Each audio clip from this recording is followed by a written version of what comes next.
조선일보에서 2026년 2월부터 벌어진 격차, 멀어진 세대라는 그런 연중 기획 시리즈를 발표했고요. 전번 달에는 제2부 절망의 늪에 빠진 2030이라는 것이 연재됐어요.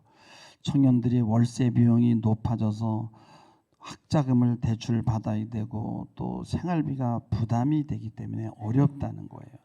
청년들의 불만은 노력만으로는 성공하기가 어렵다는 것이고 내 집 마련은 현실적으로 더더욱 불가능하고 하고 그래서 결혼과 출산은 미룰 수밖에 없고 그 다음에 결혼한다고 해도 애를 낳을 수가 없다는 거예요. 기사에서 인터뷰한 그런 청년들이 공통적으로 이야기하는 것은 출발선이 다르다. 열심히 해도 따라잡기 어렵다. 노력보다 부모의 경제력이 더 중요하다. 그래서 그 조선일보는 진단하기를 그래서 한탕주의로 갈 수밖에 없다라고 그렇게 진단을 하는 겁니다. 저는 이 기사를 보면서 사실 이런 절망이 왜 생기는가? 그것은 사실은 하나님을 버렸기 때문에 온다는 것입니다. 이런 언급에 대해서 제 개인적인 해석은 현대 문명이 너무 신경증적이라는 거예요. 이게 신경증의 문명이라는 건 뭐냐면은 다른 사람이 나를 어떻게 보느냐를 치중하는 거예요. 외국에 가면 그렇지 않아요. 근데 한국 사람들은 지나치게 차가 크고 고급 차들이 많아요.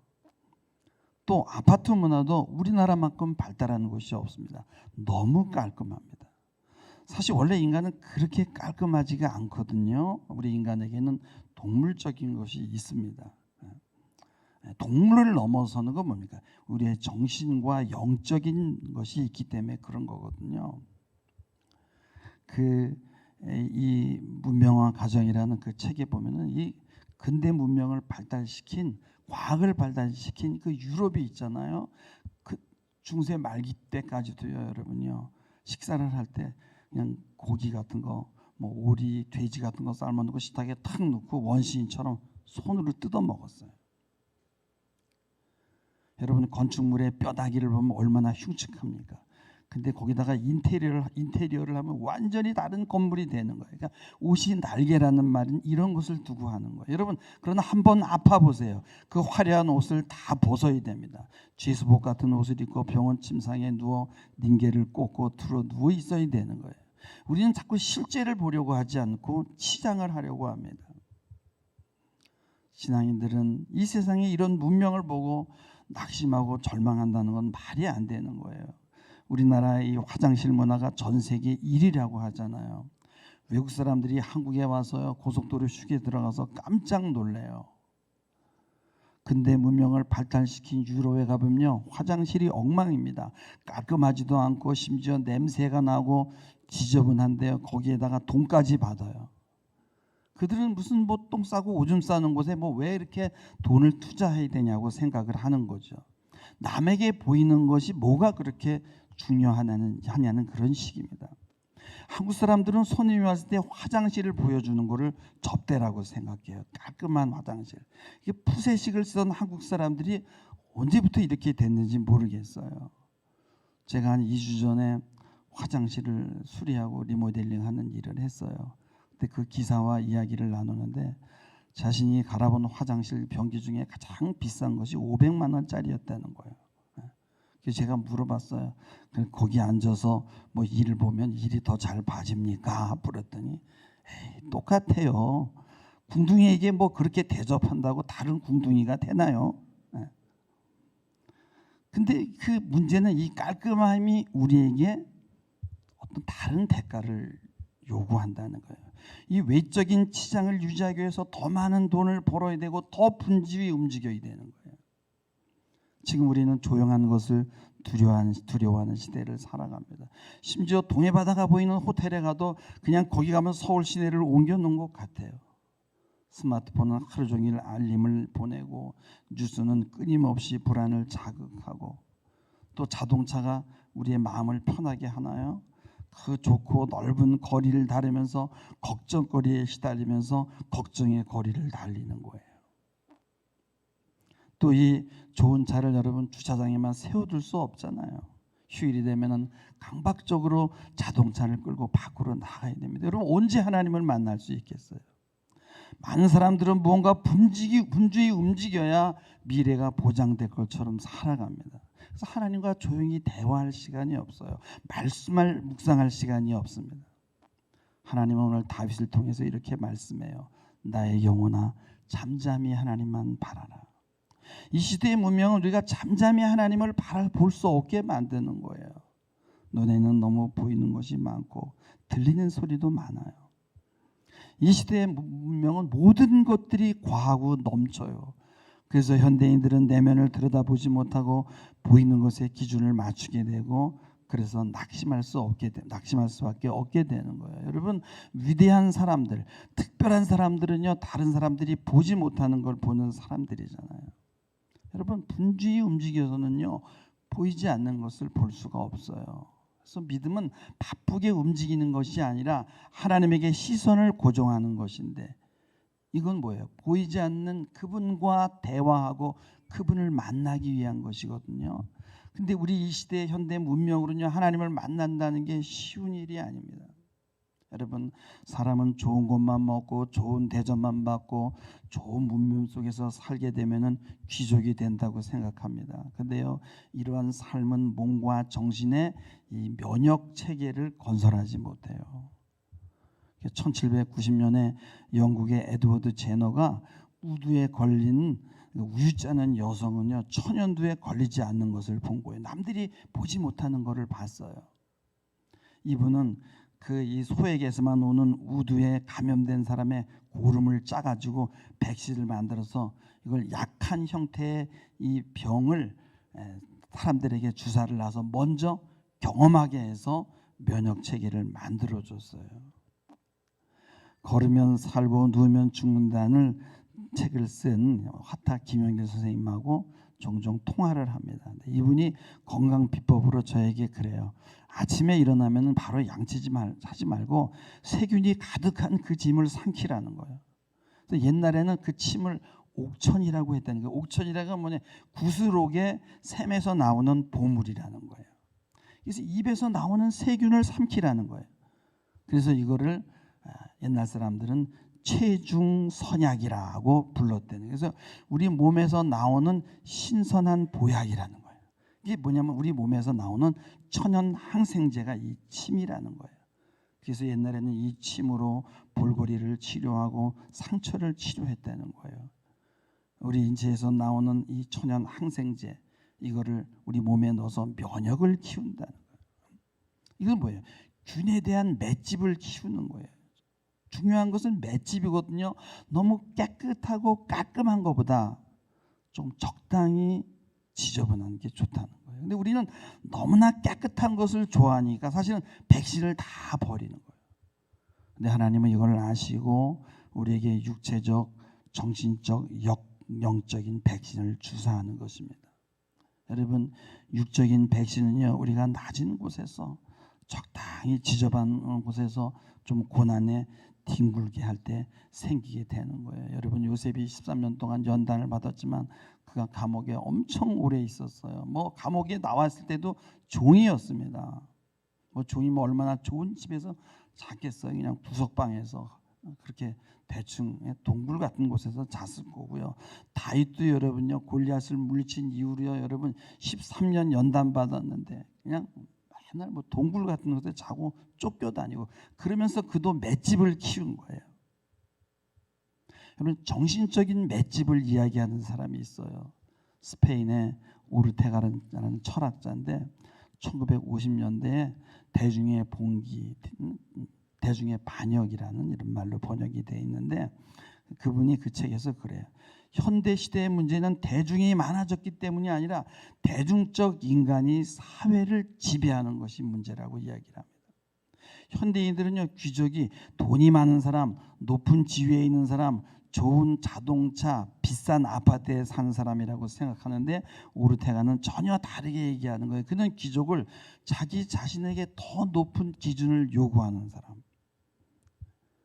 귀족은 뭐예요? 자기에게 엄격한 사람이다. 그러니까 정신적 수준이 높은 사람이라고 얘기하는 거예요. 그래서 의사는 인간의 육체의 문제를 해결하는 사람이고 판사는 어떻게 판단하는 것이 정의를 이루는 것인가를 생각하잖아요. 자기의 기준을 높이는 것, 이것이 귀족이라는 거예요. 의사든 교수든 목수든 국회의원이든 소명에 따라 자신을 판단하는 것이 아니라 내가 연봉이 얼마고 내가 무슨 차를 타고 다니고 내가 몇 평짜리에 산다는 것, 어느 아파트에 산다는 것, 여기에 중심을 두는 사람은 귀족이 아니라 대중이라는 거예요. 그는 대중을 가난한 사람이라고 말하지 않았습니다. 자기에게 아무것도 요구하지 않는 사람, 그냥 눈에 보이는 대로 따라 사는 사람, 그래서 남이 하는 말을 따라하고 그렇게 살고 싶어하는 사람, 자기 정체성이 없는 사람들이라는 거예요. 다윗이 시편에 쓴 것은 평안한 환경 가운데서 쓴 시가 아니라 고난 가운데 나온 시거든요. 고난 가운데, 어둠 가운데, 아무것도 보이지 않고 아무것도 들리지 않는 가운데, 심지어 하나님이 부지하는 가운데, 그때 그는 하나님에게 집중할 수 있었어요. 하나님이 우리를 이런 어두운 밤으로 인도할 때가 있습니다. 그래서 다윗은 5절에 이렇게 고백하는 거예요. 나의 영혼아 잠잠히 하나님만 바라라. 물은 나의 소망이 그로부터 나오는도다. 눈에 보이는 소망, 힘과 권력은 우리 곁을 떠납니다.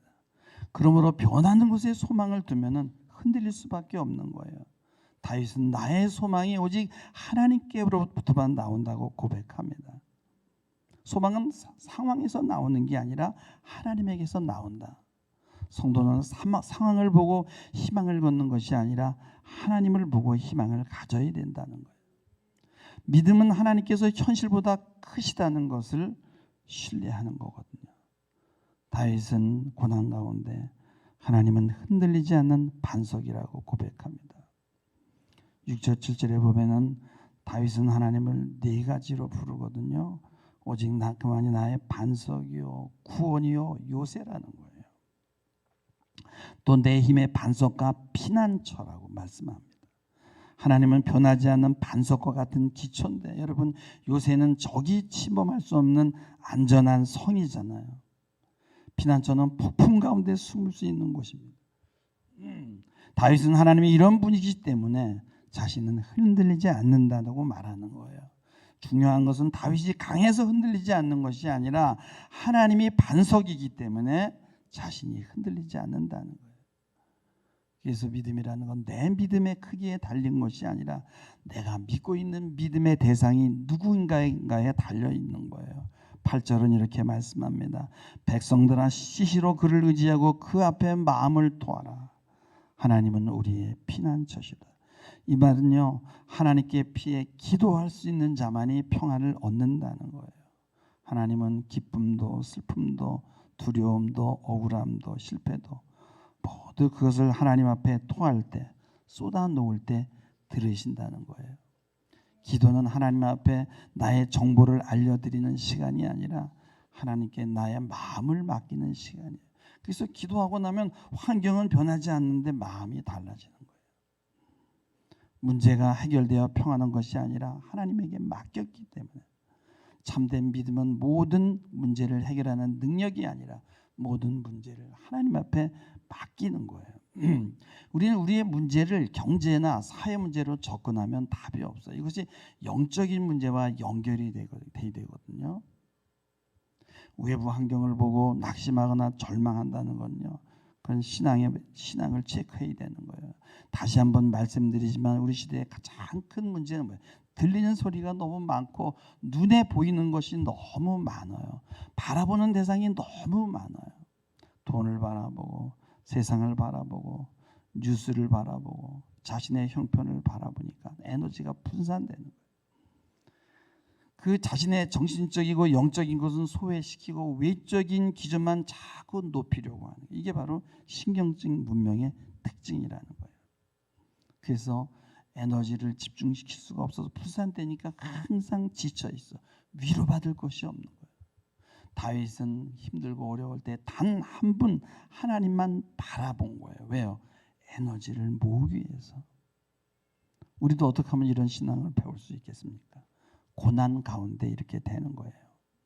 좋을 때는 감사하고 찬양하면 되지만요, 힘들고 어려울 때는 자동적으로 시선이 하나님에게 고정돼요. 나의 영혼아 잠잠히 하나님만 바라봐라. 이런 고백이 나오는 것입니다. 소망은 하나님께 나오고 구원도 하나님께 있고 안전도 하나님 안에 있다는 거예요. 우리의 몸은 그렇게 얘기합니다. 너무 깔끔 떨지 마. 나도 힘들어. 좀 털털하게 살아. 뭐 꼭 그렇게 깨끗하고 좋은 딜럭시블한 그런 아파트에 살아야 돼. 그러니까 결혼도 못하는 거 아니에요. 그리고 요새 자동차 얻어서도 탈 수 있어. 그렇게 좋은 차 타야 됩니까?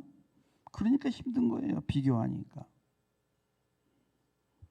철학자는 우리에게 대중이 되지 말고 너 자신에게 높은 수준을 요구하는 귀족이 되라고 하는데요. 자기 책임과 수양을 강조합니다. 이것도 중요해요. 그러나 이것만으로 안 되는 거예요. 육체와 정신의 고난을 통해 자기 수양을 하는 것 중요하지만 하나님의 은혜가 없으면 이 두 가지를 성취한다고 해도 복의 사람이 될 수가 없는 거예요. 성경이 말하는 희망은 하나님을 신뢰하는 데서 온다는 거예요. 세상은 눈에 보이는 출발선의 차이를 강조하지만 성경은 눈에 보이지 않는 소망을 갖고 있느냐 없느냐를 묻는 거예요. 시편 127편 1절에 보면 집을 세우는 일이 하나님의 도움 없이는 헛되다라고 말하고요. 요한복음 14장 2절에도 보면은 예수님은 내 아버지 집에 거할 것이 많다라고 말씀하시면서 하나님의 나라를 영원한 거처로 비유하는 겁니다. 여러분, 성경은 세상과 싸워 이기는 게 아니라 그것을 뚫고 올라와 전혀 다른 세계를 볼 줄 알아야 된다고 말합니다. 사도행전 2장 17절에 보면은 젊은이들은 환상을 보고 너희 늙은이들은 꿈을 꿀 수 있다라고 말씀합니다. 여러분, 이 사회는 벌어진 격차를 말하지만은요, 교회는 연결된 공동체를 위해 존재하는 것이고요. 희망을 찾을 수 있는 곳은 교회밖에 없어요.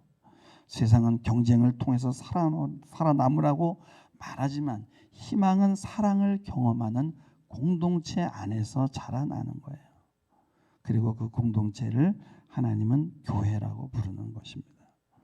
오늘 설교의 핵심을 다시 제가 세 가지로 정리해 드립니다.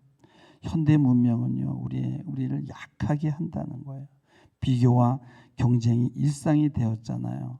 그래서 사람들은 본질보다도 포장과 성공의 이미지를 보는 거예요. 그래서 희망보다는 불안이 더 커지는 거예요. 제가 이거를 신경증의 문명이라고 얘기했습니다. 두 번째는요, 하나님은 고난을 통해서 우리의 맷집을 키운다는 거예요. 백신이 면역을 만들듯이 고난은 여러분의 믿음을 단련시킵니다. 요셉과 다윗도 오랜 연단을 거쳤어요. 하나님 우리를 망하게 하려는 것이 아니라 흔들리지 않는 사람으로 만들기를 원한다는 거예요. 세 번째는 고난은 하나님께서 우리를 무너뜨리는 시간이 아니라 흔들리지 않는 사람으로 만드는 영적인 백신이라는 거예요. 세상은 출발선의 차이를 말하지만 하나님은 믿음의 깊이를 본다는 거예요. 세상은 좋은 환경을 만들라고 하지만 하나님은 강한 사람이 되라고 말씀하는 거예요. 세상은 격차를 말하지만 하나님은 소망을 주신다는 거예요.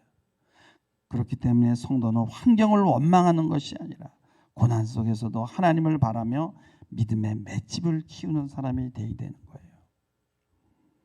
보이는 것에 너무 마음을 빼앗기지 마시고 오히려 힘들고 어려운 환경을 미래를 위해 맷집을 키우고 있다는 생각을 하면서 소망을 잃지 않는 여러분 되기를 주님의 이름으로 축원합니다.